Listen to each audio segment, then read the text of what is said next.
Hey friends, welcome to my channel. Friends, today's topic of discussion is The Good Morrow by John Donne.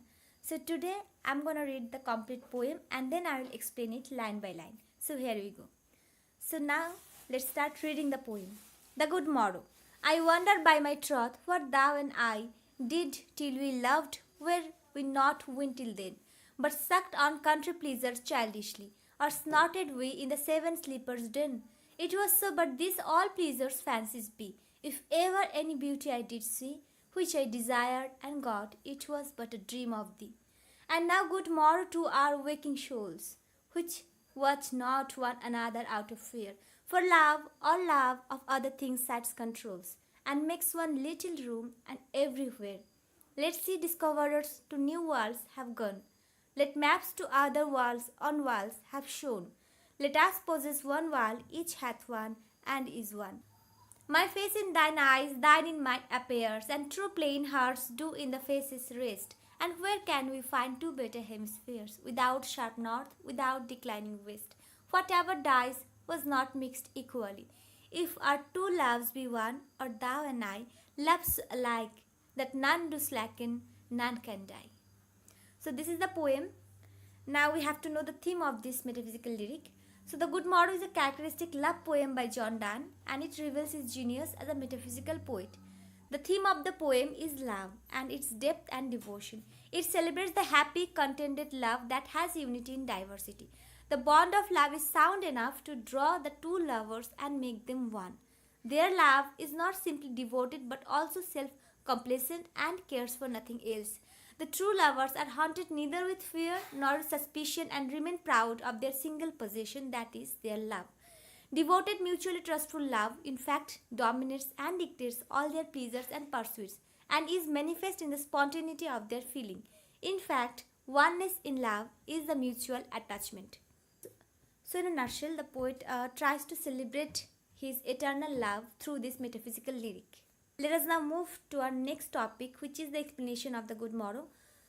So now I am going to explain stanza 1. I wonder by my troth what thou and I did till we loved, were we not winged till then, but sucked on country pleasures childishly, or snorted we in the seven sleepers' den. It was so, but these all pleasures fancies be. If ever any beauty I did see, which I desired and got, it was but a dream of thee. So here the poet addresses his lady love and asserts the depth of their love. Here the poet wonders to assertion what he and his lady love did before their union of love. Here the poet is quite assured of their deep attachment to each other. The self-assurance leads him to express the ways in which they might have passed their time till their meeting. He is asking that how could they live then apart from each other? They are extremely sincere and devoted lovers, and as such their lives before their love could not but from a matter of immense interest. The lady love and himself might have suffered then from love sickness and grown pale and weak. They might have also whiled away their time sillily by enjoying the homely pleasures of the countryside or engaging themselves in the childish pursuits of country life. They might have even snored and slept away their time, like the legendary seven sleepers. Those seven sleepers were the devout Christian youths who had to take shelter in a cave to escape from the wrath of the Persian monarch Decius, and they remained asleep there. The poet, however, is aware that all these speculations are purely the diverting play of fancy. But he is assured of one thing, that the beauty of his lady love was all in all with him. It was all that he desired and dreamed, and he has owned it. So here in this stanza, the poet wants to say that how was their life before their meeting. So now we have stanza 2. And now good morrow to our waking souls, which watch not one another out of fear. For love, all love of other sides controls, and makes one little room and everywhere. Let sea discoverers to new worlds have gone. Let maps to other worlds on walls have shown. Let us possess one world, each hath one and is one. So in this stanza, the poet welcomes and greets the conscious, active part of love that animated both of them, the lady love and himself.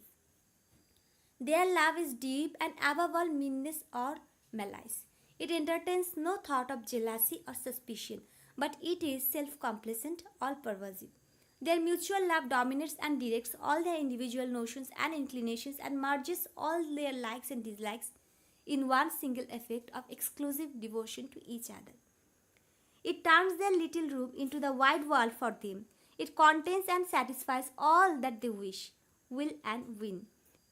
In fact, there is nothing apart from this love in which they are interested or for which they are aspirant. Then the poet refers to an analogy from geography and navigation. Explorers, discoverers set out to find out new lands beyond the unknown seas. Different maps indicate different places and countries on this earth. But the poet and his lady love least bother about the same and remain united contented with their love. Their love has brought them together and turned them into a single world, and they crave for nothing else. They are not at all interested in all the new worlds or continents discovered by explorers or in the unexplored world pointed out in new maps. So this is stanza 2. Now we have stanza 3. My face in thine eyes, thine in mine appears, and true plain hearts do in the faces rest. Where can we find two better hemispheres, without sharp north, without declining west? Whatever dies was not mixed equally. If our two loves be one, or thou and I, love so like that none do slacken, none can die. So in this stanza, the poet feels elated with the thought of oneness in love. His lady love and he, and no doubt different beings, but love has made them one and single. Their diversity is merged into unity through their love. Their different faces and hearts are not different but one. The poet brings here in the analogy of two hemispheres or half worlds from geography. These two hemispheres form together the world. The poet feels confident that they two form one world of love. They are like two perfect hemispheres without any deviation anywhere, for their love is perfect, thoroughly sincere and complete and unified. Then the poet expresses that his lady love and he constantly love each other equally and deeply. Their trustful mutual love is single. Their individual love for each other has elevated them above the usual laws of mortality. Nothing can weaken or destroy either of them. Their devoted, all-pervasive love achieves perpetuation for them even in this mortal world. So in this metaphysical lyric, the triumph of love over mortality is expressed in the novel way by the poet John Donne himself. So friends, this is the poem and its explanation. Friends, thank you so much for watching this video, and if you like this video and find it helpful, then please appreciate me by subscribing my channel, and don't forget to comment below, press the like button and share it to your friends. Bye bye, see you in the next session.